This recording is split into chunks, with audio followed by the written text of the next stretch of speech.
Vamos criar essas duas personagens na cabeça. Vamos imaginar um pouquinho. Temos o Suel e temos o Samuel. Começando com o Samuel. O Samuel, gente boa demais, pô, resenha, o cara bonitão, arrumadão. Se formando agora, começando a trabalhar, fazer dinheiro. Ele não gosta tanto do trabalho dele, mas ele tá lá pelo dinheiro, então ele consegue tirar uma grana e viver a vida dele. Ele escutou tanto essa frase: aproveita os 20 anos, vai viver, cara. Vai viver, só vive uma vez. Agora tá na hora de viver mesmo, cara, de você experimentar tudo, fazer de tudo. O cara escutou o conselho, foi viver.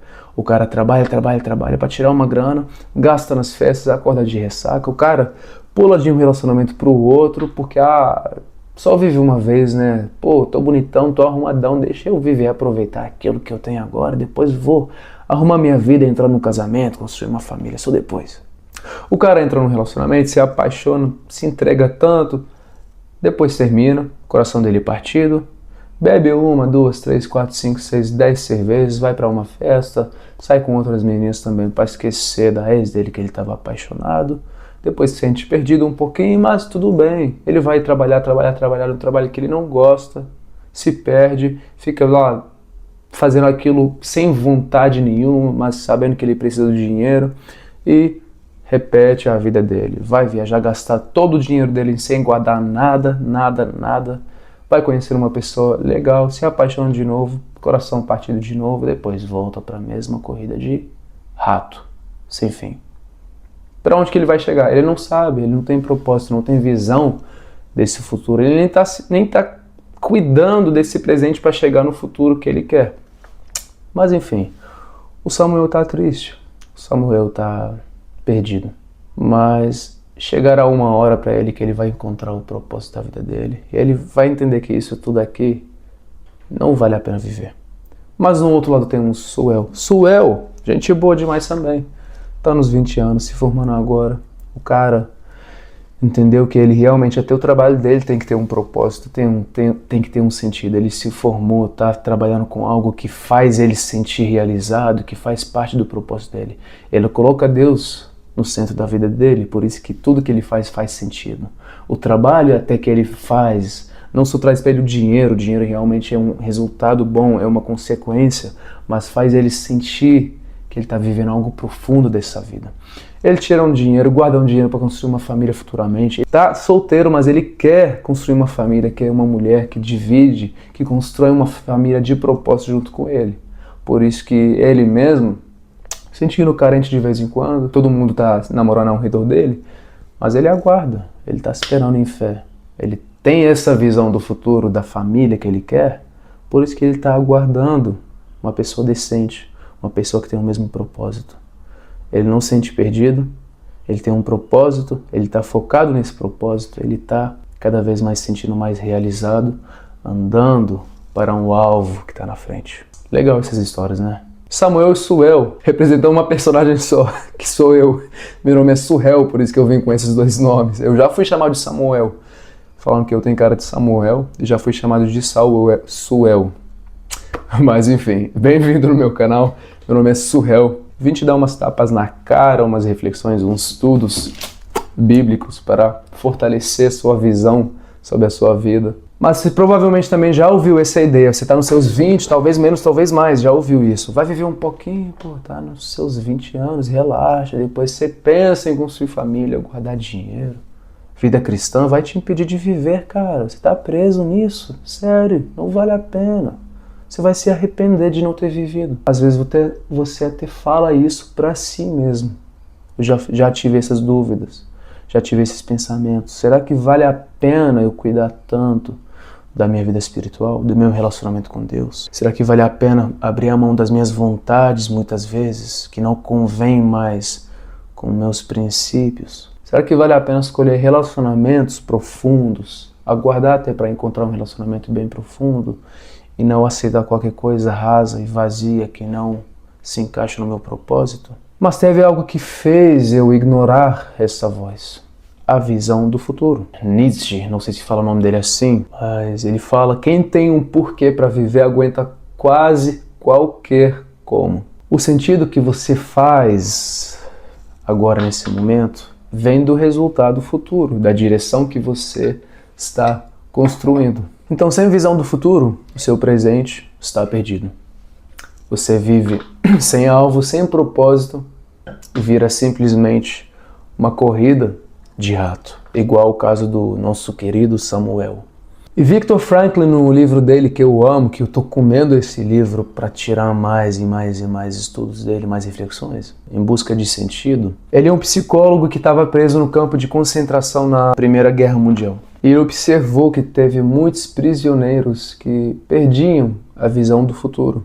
Muita gente relatou naquela experiência que eles estavam sentindo mortos por dentro. Ele descreveu esses prisioneiros que andavam sem sentido, sem visão, como se eles estivessem correndo, andando atrás do próprio cadáver, sem expectativa, vivendo como se realmente já estivessem mortos. E ele teve um ótimo trabalho, ele continuou vivendo o propósito dele, o trabalho dele dentro da prisão. Reconstrução interior desses prisioneiros, fazendo a pessoa olhar para um alvo no futuro. Para muitas pessoas esse alvo era eternidade. Para outros, talvez a esperança de reencontrar família, filhos, esposa. Para outros, apenas sobreviver até o fim da guerra e ter uma vida melhor.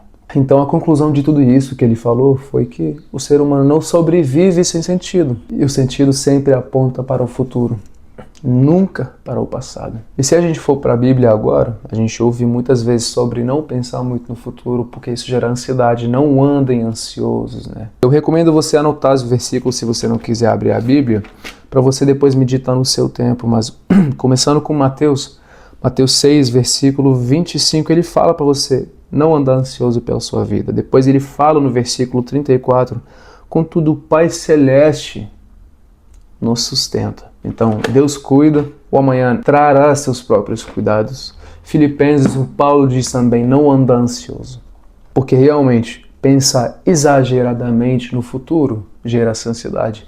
Isso rouba o presente, isso destrói a nossa alegria nesse exato momento, isso atrasa a vida muitas vezes. O estoicismo até fala que o maior desperdício da vida é adiar o presente em nome de um futuro que você nem sabe se virá. O que isso significa? Que às vezes a gente se preocupa com algo que não aconteceu, que pode nem acontecer, que nem está na nossa mão. A gente faz a nossa parte, mas tem a nossa parte, tem a parte de Deus, que é a vontade dele. Então a gente vai procurar realmente fazer algo no presente que vai levar algo a um objetivo no futuro. A parte de Deus seja algo que a gente nem sabe o que é. O convite aqui, quando eles falam para a gente não andar ansioso, não se preocupar com o amanhã, a gente não se preocupar com aquilo que a gente não tem controle, a gente fazer a nossa parte, claro, pensar no futuro, claro, mas sobre não se preocupar com aquilo que não temos controle, que não está nas nossas mãos. É não se preocupar de uma forma exagerada que até pode roubar esse momento presente, pode deixar a gente de aproveitar o que temos nesse momento. Agora, para o outro lado, a gente tem esse contraste tão forte, mas agora o alvo, a visão cristã do futuro, é o alvo que temos na frente.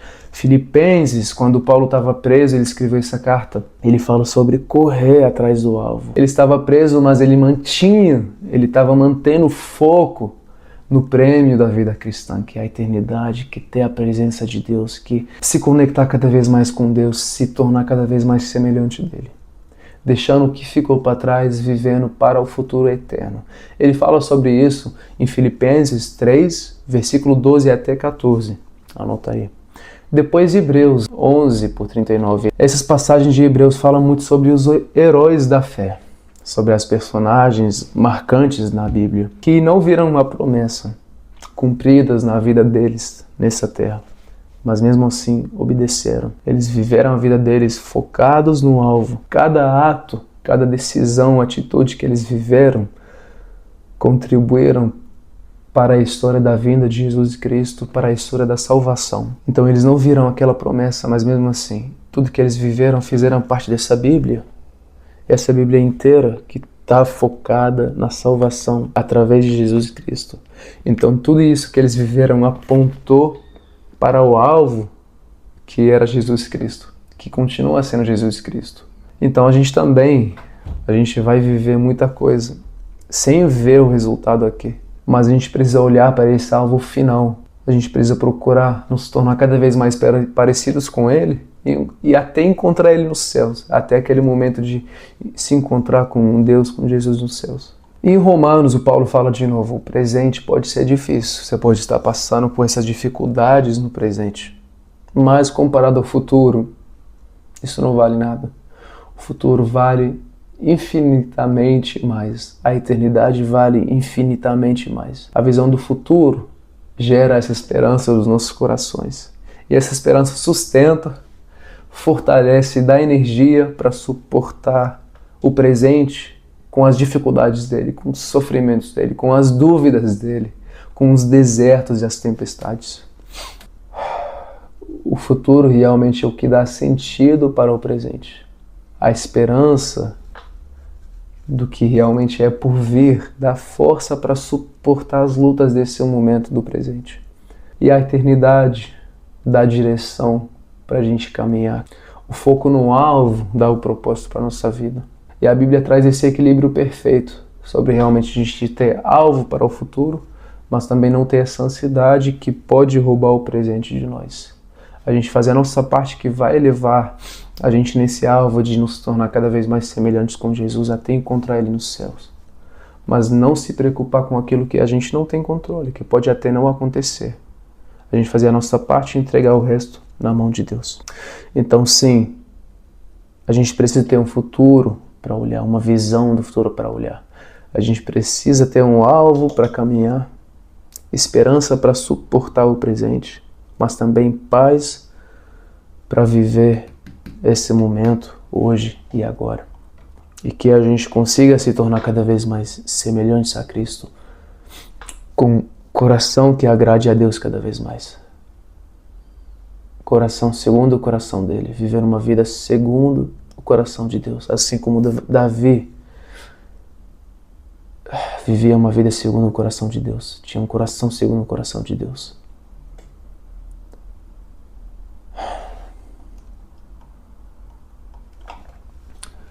Até o momento de encontrar Ele na eternidade, nos céus. Que a gente abra a mão das nossas vontades, do nosso querer, muitas vezes dos nossos sonhos, para realizar os sonhos de Deus, as vontades de Deus na nossa vida. Porque realmente, comparado àquilo, os sonhos de Deus valem muito mais que os nossos sonhos, as vontades de Deus valem muito mais que as nossas vontades.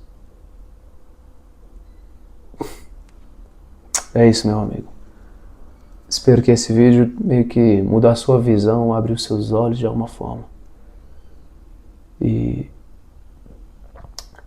te ajudou a enxergar realmente o seu futuro de uma forma diferente. Mas também o seu presente de alguma forma diferente, que vai levar a algo melhor, vai levar a algo muito mais profundo do que você está vivendo agora. E é isso. Deus te abençoe. Foi tapa na sua cara, mas também tapa na minha cara. Que doideira, cara. É isso. Valeu, até a próxima.